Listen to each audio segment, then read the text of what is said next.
Manang ng Ilocos Norte at super ate ng Pilipinas, Senador pa. Magandang umaga po sa inyong lahat. Palakpakan natin ang lahat na narito.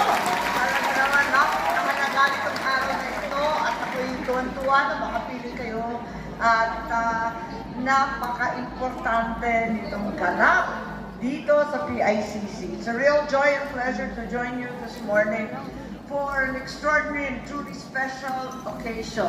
Your graduation day, the commencement for batch 2024.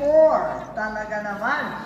At narito ang ating pinaka-importante, ang presidente natin, Dr. Rogelio Mamaradlo, ang ating Executive VP, Quismondo, ang VP, Dr. Mendoza, Student Council President Carl Justin Joquino, ang ating